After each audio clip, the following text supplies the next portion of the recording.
ఎక్కువ చేస్తామన్నారు, అది లేదు. గురుకుల పాఠశాలలు మండలానికి ఒకటి కడతా అన్నారు. ఉన్న గురుకుల పాఠశాలను బంద్ చేయమని ఆకునూరి మురళి గారు ఏ విద్యా కమిషన్ ఉన్నారో ఆయన ద్వారా మీరు చెప్పిస్తున్నారు. గురుకుల పాఠశాలలు వద్దు, రాబోయే రోజుల్లో గురుకుల డిగ్రీ కళాశాలలు బంద్ చేయాలని కేసీఆర్ గారు ముఖ్యమంత్రిగా ఉన్నప్పుడు ఇదే వరంగల్ మహానగరానికి వరంగల్ ఈస్ట్, వరంగల్ వెస్ట్, భూపాలపల్లి, అదేవిధంగా మహబూబాద్ 4 డిగ్రీ కళాశాలలు ఇచ్చి, మరి ముఖ్యంగా మహబూబాద్ డిగ్రీ కళాశాలను ఫార్మసీ డిగ్రీ కళాశాలగా కేసీఆర్ గారు మారుస్తే, లా కళాశాలలు తీసుకొస్తే, సైనిక కళాశాలలు తీసుకొస్తే, అదేవిధంగా స్పోర్ట్స్ అకాడమీస్ తీసుకొస్తే మీరు అవన్నీ బంద్ చేయమని ఇదే ఆకునూరి మురళి గారు చెప్తా ఉన్నారు. ఫీ రియంబర్స్మెంట్ పథకాన్ని రద్దు చేస్తామంటున్నారు. టీచర్లకు జీతాలు ఎక్కువ వస్తున్నాయి కాబట్టి వాళ్ళకు పిఆర్సీ అవసరం లేదంటున్నారు. అంటే ఇదంతా ఏంది మీరు చేయాలనుకుంటున్నది? మీరు రాబోయే రోజుల్లో ప్రభుత్వ పాఠశాలల్లో చదువుతున్న ఎస్సీ, ఎస్టీ, బీసీ, మైనారిటీ, పేద వర్గాల విద్యార్థులు వాళ్ళందరూ కూడా ఏం కావాలి? మళ్ళీ బర్రెలు కాసేటోళ్ళు గొర్రెలు కాసేటోళ్ళుగా కావాలనే మీరందరూ కూడా కుట్ర చేస్తూ ఉన్నారు.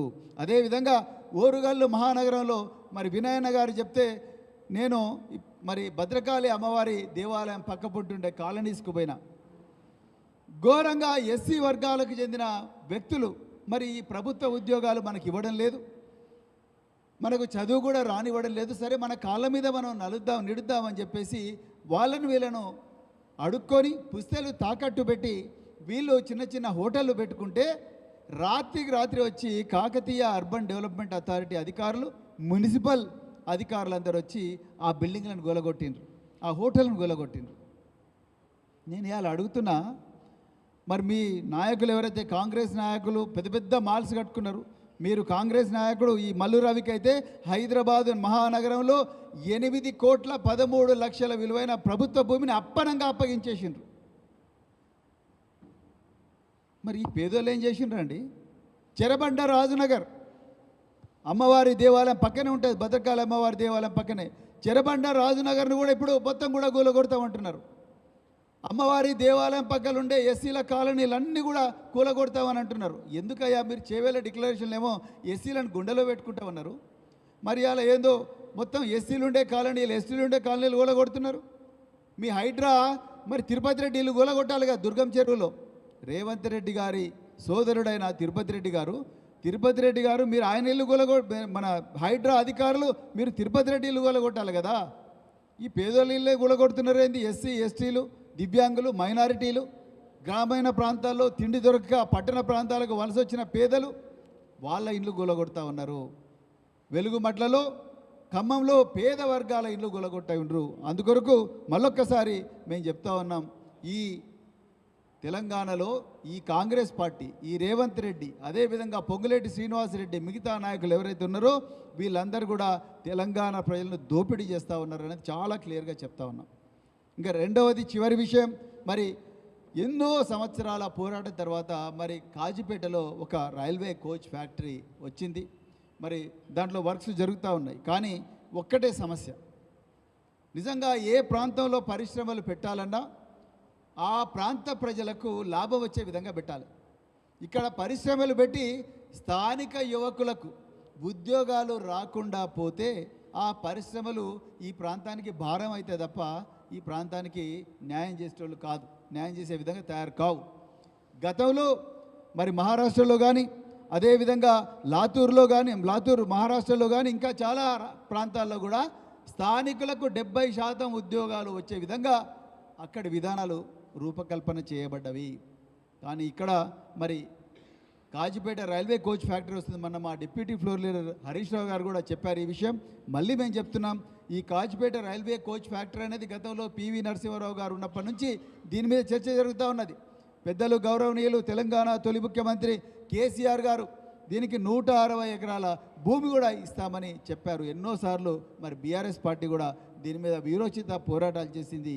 అందరి పోరాటాల ఫలితంగా ఈరోజు రైల్వే కోచ్ ఫ్యాక్టరీ, రకరకాల పరిశ్రమలు వచ్చినా కూడా ఈ వరంగల్ ఉమ్మడి జిల్లా బిడ్డలకు దీనివల్ల లాభం లేకుండా పోతా ఉన్నది. తప్పనిసరిగా 70% ఉద్యోగాలు ఈ స్థానికులకే రిజర్వ్ చేయాలి. మరి బీహార్లో చేస్తున్న పరిశ్రమల్లో అంతా కూడా మరి తెలంగాణ వాళ్ళకి ఇస్తలేరు కదా, బీహార్ వాళ్ళకే ఫస్ట్ ప్రిఫరెన్స్ ఇస్తున్నారు. ఉత్తరప్రదేశ్లో చేస్తున్న పరిశ్రమలు స్థాపిస్తున్న పరిశ్రమలు ఏవైతే ఉన్నాయో అక్కడ యూపీ వాసులకే ఇస్తూ ఉన్నారు.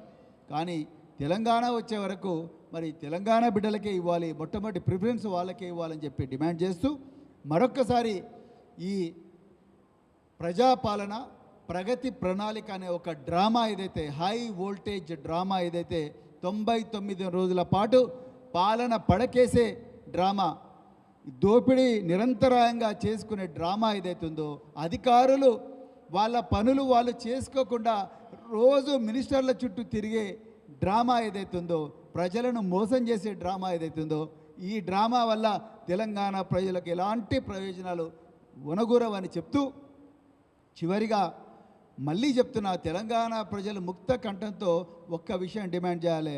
మంత్రి పొంగిలేటి శ్రీనివాసరెడ్డి గారు ఇవాళ మానుకోటలో ఉన్నారు.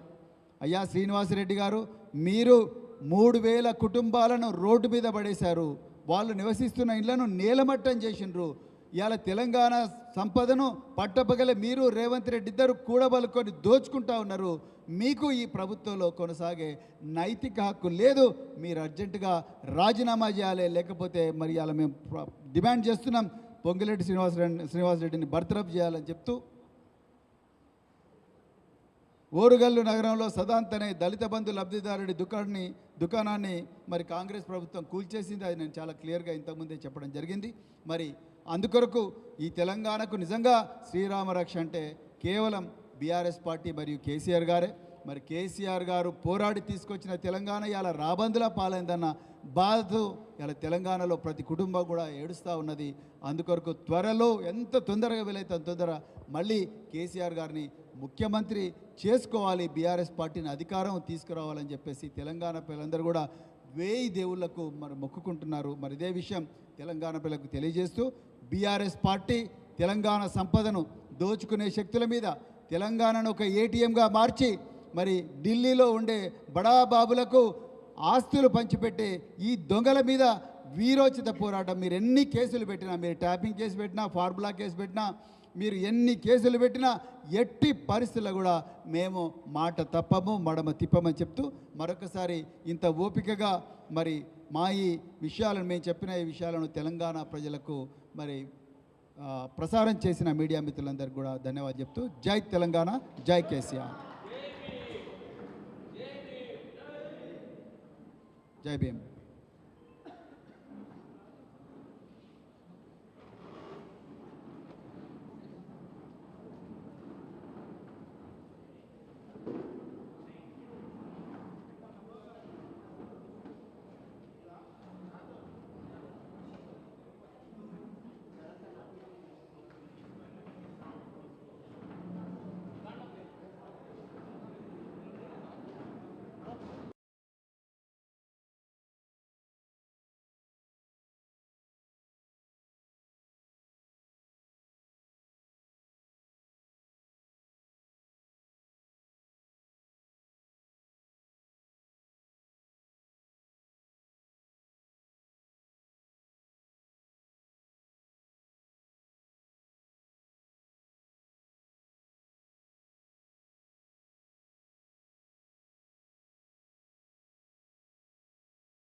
వారు బయటికి పోవడం జరిగింది.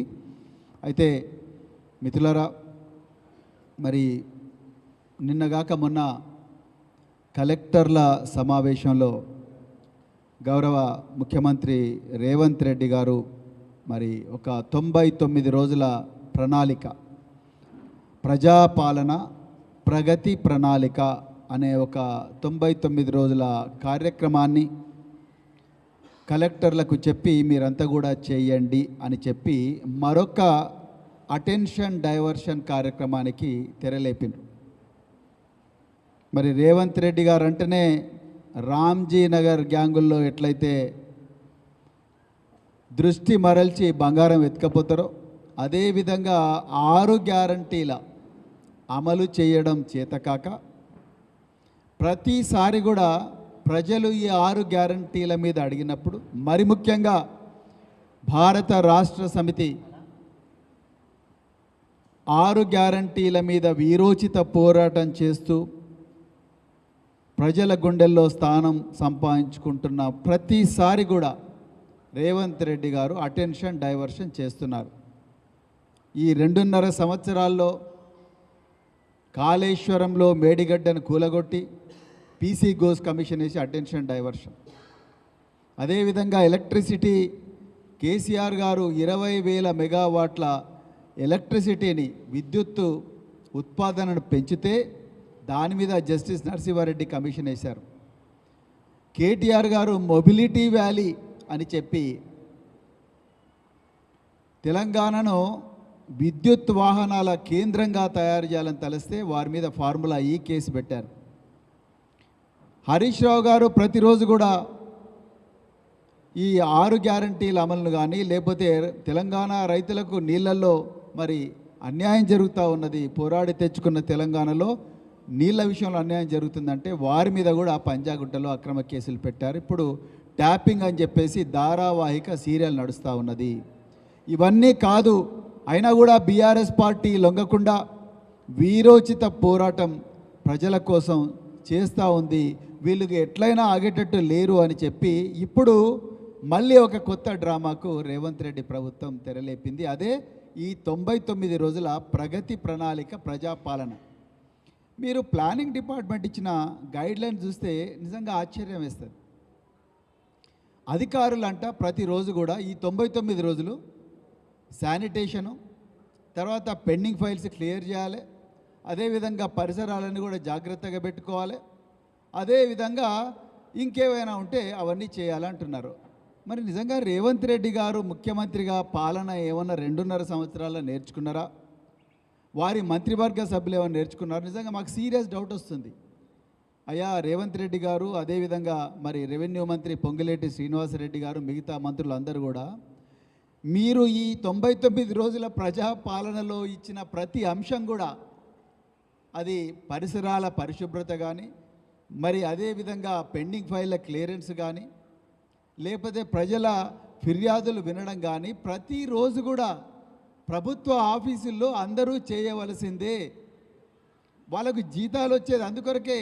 జీవో మన ట్రెజరీ అకౌంట్ నెంబర్ 010 హెడ్ కింద అందరికి కూడా జీతాలు వచ్చేది ఇందుకోసమే. వాళ్ళు జీతాలు తీసుకొని ప్రతిరోజు చేసే పని ఇదే. మీరు కొత్తగా 99 రోజుల ప్రజాపాలన ప్రగతి ప్రణాళిక అంటున్నారు. నిజానికి ఇక్కడ తెలంగాణలో ప్రజల మీద ప్రతీకార పాలన నడుస్తున్నది, ప్రజాపాలన కాదు. ప్రజలను దోపిడీ చేసే పాలన నడుస్తూ ఉన్నది. నేను దానికి కొన్ని ఉదాహరణలు కూడా ఇప్పుడు మీ ముందర పెడతాను. ఇక ప్రగతి ప్రణాళిక నిజంగా తెలంగాణలో ప్రగతి ఉన్నదా? పూర్తిగా కాంగ్రెసు పాలనలో అడుగంటిపోయింది. పోరాడి తెచ్చుకున్న తెలంగాణ 2014 నుండి 2023 వరకు కేసీఆర్ గారు పరుగులు పెట్టించి అధికార యంత్రాంగాన్ని ఎన్నో అద్భుతమైన, ప్రపంచమే ముక్కు మీద వేలేసుకునేలా గొప్పగా మరి పథకాలు పెట్టి నిరంతరం తెలంగాణలో ప్రతి ఇంట్లో కూడా తల్లిదండ్రులు కూర్చున్నప్పుడు కానీ, పిల్లలు అన్నం తినడానికి కూర్చున్నప్పుడు కానీ ప్రతి చోట కూడా కేసీఆర్ గారి కార్యక్రమాల మీద చర్చ జరిగేది. అది రైతు బంధు స్కీమ్ కావచ్చు, మిషన్ భగీరథ కావచ్చు, 1 కోటి ఎకరాలకు నీళ్ళు ఇవ్వడం కావచ్చు, విద్యార్థులకు గురుకులాలు ఇవ్వడం కావచ్చు, దాదాపు 3 లక్షల ఉద్యోగాలు ప్రభుత్వ రంగంలో ఇవ్వడం కావచ్చు, గురుకుల పాఠశాలలు పెట్టడం కావచ్చు, కళ్యాణ లక్ష్మి కావచ్చు, షాదీ ముబారక్ కావచ్చు, దళితులకు 3 ఎకరాల భూమి కావచ్చు, దళిత బంధు కావచ్చు, గిరిజన బంధు కావచ్చు, ఇంకా ఎన్నో స్కీమ్లు. వీటన్నిటి మన ఊరు మనబడికి సంబంధించి కానీ, పల్లె ప్రగతి, పట్టణ ప్రగతి, వీటన్నిటి మీద కూడా ప్రతిరోజు కూడా చర్చ జరిగేది తెలంగాణలో ప్రతి ఇంట్లో కూడా. ఆ ప్రగతి అనేది ఈరోజు కుంటుపడ్డది. దానికి కూడా నేను ఉదాహరణలు చెప్తాను. అదేవిధంగా ప్రగతి ప్రణాళిక లేదు, అదేవిధంగా ప్రజాపాలన లేదు. ఈరోజు మనం ఇక్కడ మాట్లాడుతుండగానే మహబూబాబాద్లో, నాటి ఉమ్మడి వరంగల్ జిల్లాలో భాగమైన మహబూబాబాద్లో మానుకోటలో గౌరవ రెవెన్యూ శాఖ మంత్రి పొంగులేటి శ్రీనివాసరెడ్డి గారు వచ్చిండ్రు. దేని గురించి వచ్చిండ్రు? ప్రజాపాలన, ప్రగతి ప్రణాళిక. వరంగల్ వేదికగా నేను తెలంగాణ ప్రజలకు ఒక విషయం చెప్పాలనుకున్నా. నిన్ననే మా వర్కింగ్ ప్రెసిడెంట్ కేటీఆర్ గారు, అదేవిధంగా deputy floor leader Harish Rao గారి ఆదేశాల మేరకు నేను, డాక్టర్ దాసోజీ శ్రవణ్ ఎమ్మెల్సీ గారు, మన్నె క్రిషాంగ్ గారు, ఎర్రోల శ్రీనివాస్ గారు, అభిలాష్ గారు, అదేవిధంగా రాజేంద్ర నగర్ ఇన్ఛార్జ్ కార్తీక్ రెడ్డి గారు అందరం కలిసి కొత్వాల్గూడ అనే గ్రామానికి పోయినాం. అక్కడ మంత్రి పొంగులేటి శ్రీనివాసరెడ్డి గారి రాఘవ కన్స్ట్రక్షన్ కంపెనీ పట్టపగలే గుట్టలనన్నింటినీ కూడా పిండి చేస్తూ అక్కడి నుండి మొత్తం కూడా కంకర తయారు చేస్తూ అక్రమంగా జీవో 111ను, హైకోర్టు ఆర్డర్లను, ఎన్జిటీలను ఉల్లంఘించి పట్టపగలే వాళ్ళు క్రషర్స్ అన్నీ కూడా పెట్టుకున్నారు. ఈ తెలంగాణలో అందరూ క్రషర్లకు కూడా మీరు నోటీసులు ఇచ్చిండ్రు. మీరు కన్సెంట్ ఫర్ ఎస్టాబ్లిష్మెంట్ ఉందా, కన్సెంట్ ఫర్ ఆపరేషన్ ఉందా, మైనింగ్ లైసెన్స్ ఉందా, ఎలక్ట్రిసిటీ కనెక్షన్ ఉందా లేదా, మీరు గవర్నమెంట్కు పన్ను కట్టినరా లేదా, సినరేజ్ ఛార్జ్ కట్టినరా లేదా, ఇవన్నీ అడుగుతున్న మీరు పొంగులేటి గారికి మాత్రం ఎర్ర తివాచి పరిచి మరి రాయల్ వెల్కమ్ చెప్పి దోపిడీ చేసుకోండి అని చెప్తా ఉన్నారు. ఎన్ని వందల కోట్ల రూపాయల విలువైన కంకరను దోచుకుంటా ఉంది రాఘవ కన్స్ట్రక్షన్ కంపెనీ. ఇంకా గమ్మత్ ఏందయ్యా అంటే, మేము పోకముందేమో ఆ కంటైనర్ల మీద రాఘవ కన్స్ట్రక్షన్స్ అని రాసిండ్రు. మేము వస్తున్నామని తెలుసుకునే లోపలనే మొత్తం కూడా వాటి మీద నీలి రంగుతో రాఘవ కన్స్ట్రక్షన్ బోర్డు చెరిపేసిండ్రు. అయ్యా పొంగులేటి గారు, మీరు తప్పు చేయకపోతే ఎందుకు రాఘవ కన్స్ట్రక్షన్ బోర్డును మొత్తం కూడా బ్లూ పెయింట్తోని మాస్క్ చేసిండ్రు చెప్పండి. ఇంకా రెండో విషయం, వరంగల్ ప్రజలకు మరి ముఖ్యంగా మానుకోటలో ఇలా మంత్రి గారిని మీరు నిలదీయాల్సిన అవసరం ఉన్నది. మానుకోటలో ఉండే ప్రజలను నిలదీయాల్సిన అవసరం ఉన్నది. ఇక్కడనే పక్కనే ఉండే ఖమ్మం జిల్లాలో వెలుగుమట్ల గ్రామంలో, ఖమ్మం పక్కనే ఉండే వెలుగుమట్ల గ్రామంలో దాదాపు 2000 కుటుంబాలను రోడ్డు మీద పడేసిండు ఇదే పొంగులేటి శ్రీనివాసరెడ్డి, ఇదే తుమ్మల నాగేశ్వరరావు, ఇదే మల్లుభట్టి విక్రమార్క. ముగ్గురు మంత్రులు కలిసి దాదాపు 2000 మంది పేద ప్రజల ఇండ్లన్నీ కూడా 4000 మంది పోలీసులను పెట్టి పచ్చగా బతుకుతున్న ఇళ్లల్లో, భూదాన్ భూముల్లో బతుకుతున్న ఈ పేద ప్రజలందరూ ఇండ్లు గూలగొట్టి దాన్ని మరో గాజాగా మార్చి వాళ్ళని నాశనం చేసిండ్రు. ఇలా ఏ ముఖం పెట్టుకొని మీరు మానుకోటకు వచ్చి అక్కడ పేద ప్రజల ఇళ్లలో ధ్వంసం చేసి, నేలమట్టం చేసి, వాళ్ళను పెయిడ్ బ్యాచ్ అని, పేదోళ్ళనే ల్యాండ్ మాఫియా అని, అలాంటి పొంగులేటి శ్రీనివాసరెడ్డి గారు మీరు ఈరోజు మానుకోటకు వచ్చి మాకు ప్రజాపాలన గురించి చెప్తారా, మాకు ప్రగతి ప్రణాళిక గురించి చెప్తారా? మొత్తం నవ్వుతున్నారు తెలంగాణ ప్రజలు. తెలంగాణ ప్రజలు మర్చిపోలేడు శ్రీనివాసరెడ్డి గారు. ఇంకా మీరు హైదరాబాదు మహానగరంలో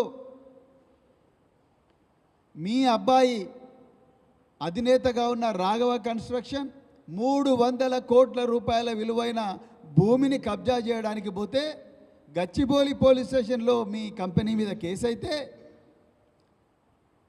ఆ ఇన్స్పెక్టర్ను రాత్రికి రాత్రే మీరు ట్రాన్స్ఫర్ చేయించిండ్రు.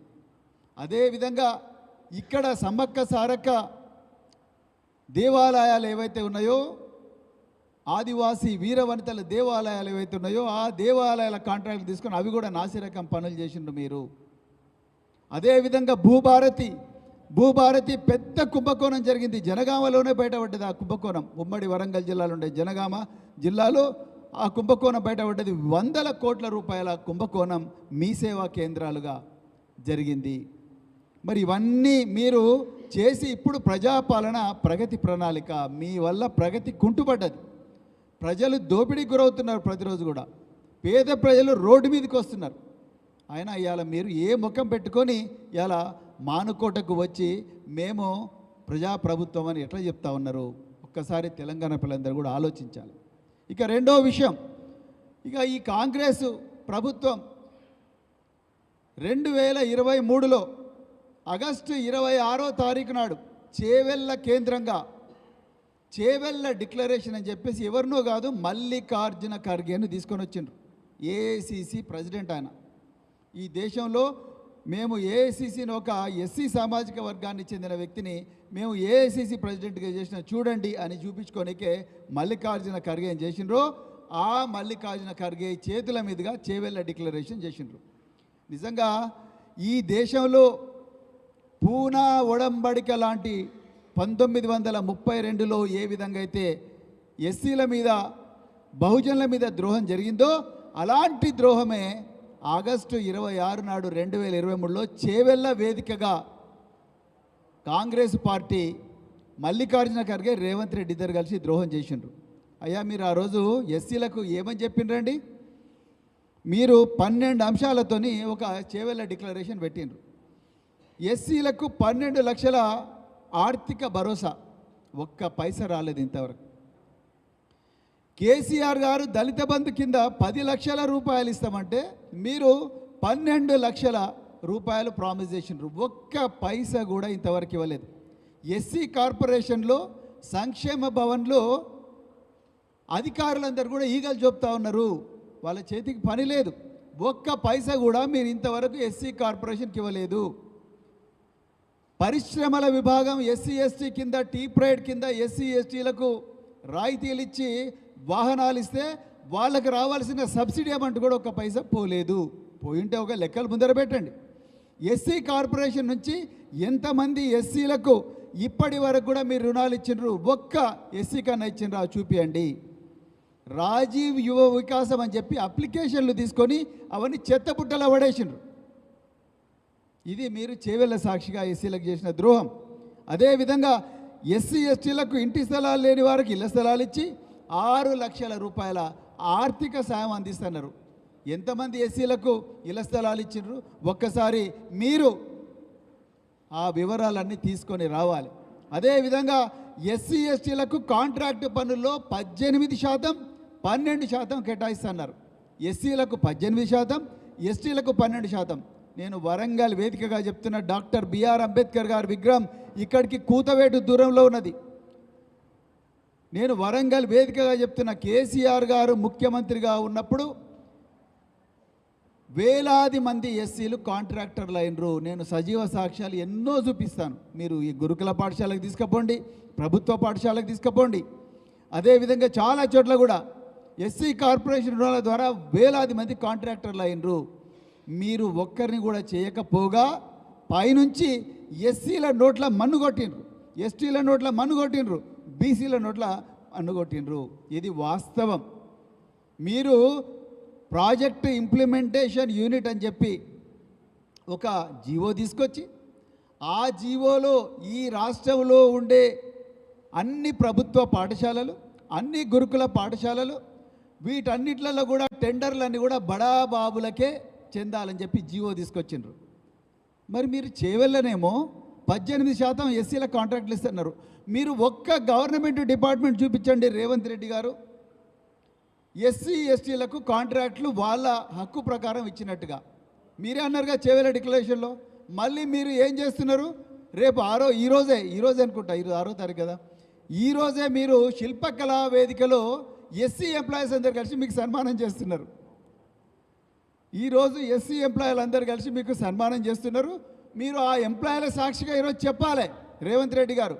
మీరు ఈరోజు సాయంత్రం శిల్పకళా వేదికలో ప్రోగ్రాంకు పోతున్నారు కదా, ఈరోజు చెప్పాలి ఏమని? నేను ఎస్సీలకు ఇంతమందికి కాంట్రాక్ట్లు ఇచ్చిన, ఎస్టీలకు ఇంతమందికి ఇచ్చిన ప్రభుత్వ రంగంలో అని చెప్పి ఇవ్వండి. కొడంగల్ నారాయణపేట టెండర్లేమో మీరు ఎవరికి ఇచ్చిండ్రు? పొంగులేటి శ్రీనివాసరెడ్డికి, మెగా కృష్ణారెడ్డికి ఇచ్చిండ్రు. మీరు మీ సమ్మక్క సారక్క దేవతల టెంపుల్ ఏవైతే ఇన్నాళ్ళకి టెండర్స్ ఉన్నాయో ఆ టెండర్లేమో పొంగులేటి శ్రీనివాసరెడ్డి గారికి ఇచ్చారు. మీ ఫ్యూచర్ సిటీ రోడ్డు 4,000 కోట్లతో వేసిన వేస్తున్న రోడ్డు ఏదైతుందో మీరు ఆంధ్ర ప్రాంతానికి చెందిన బీజేపీ ఎంపీ అయిన సీఎం రమేష్కి ఇచ్చిండ్రు. ఎక్కడుందండి మరి ఇక్కడ ఎస్సీ ఎస్టీలకు ఇచ్చినట్టు? ఇవాళ సాయంత్రం మీరు 6 గంటలకు చెప్పాలి శిల్పకళా వేదికలో రేవంత్ రెడ్డి గారు ఎస్సీలకు 18% ఇస్తున్నారు, ఎస్టీలకు 12% ఇస్తున్నారు. ఎక్కడి నుంచి ఇచ్చిండ్రు, ఎంతమందికి ఇచ్చిండ్రు వాళ్ళందరినీ ఈరోజు సాయంత్రం శిల్పకళా వేదికలో చూపించండి.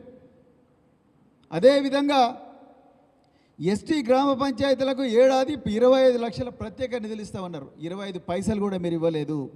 ఎస్సీ ఎస్టీ కార్పొరేషన్ల ద్వారా దాదాపుగా 1,500 కోట్ల నిధులు రుణాలుగా ఇస్తున్నారు, అవి కూడా ఇవ్వలేదు. పోడు భూములకు పట్టాలు ఇవ్వలేదు, అసైన్డ్ భూములకు పట్టాలు ఇస్తున్నారు. హైదరాబాదు చుట్టూ ఎస్సీలకు ఉన్న అసైన్డ్ భూములు మీ బ్రదర్స్ అందరూ కలిసి వాళ్ళు ఇండైరెక్ట్గా వాళ్ళందరితో అగ్రిమెంట్ చేసుకొని ఆ భూములు మరి కబ్జా చేయడానికి కుట్రలు చేస్తూ ఉన్నారు. వాటి మీద అడిగే నాదుడు లేడు. మేము నిన్న పోయినప్పుడు పొంగులేటి శ్రీనివాసరెడ్డి గారు ఇవాళ మీరు ప్రజాపాలన అంటున్నారు కదా, మానుకోటలో మీరు చేస్తున్న ఈ క్రషర్ల దందా అంతా కూడా ఎస్సీల అసైన్డ్ భూములను వాళ్ళ నుంచి వాళ్ళకు ఒక్క పైసా కూడా మీరు ఇస్తలేరు. మళ్ళీ సిగ్గు లేకుండా ఇవాళ మీరు మానుకోటకు వచ్చి మేము ప్రగతి ప్రణాళిక ప్రజాపాలన అని చెప్తా ఉన్నారు. ఇంకా అదేవిధంగా చేవెళ్ళ డిక్లరేషన్లో మీరేం చెప్పినారు? ఎస్సీ ఎస్టీ విద్యార్థులు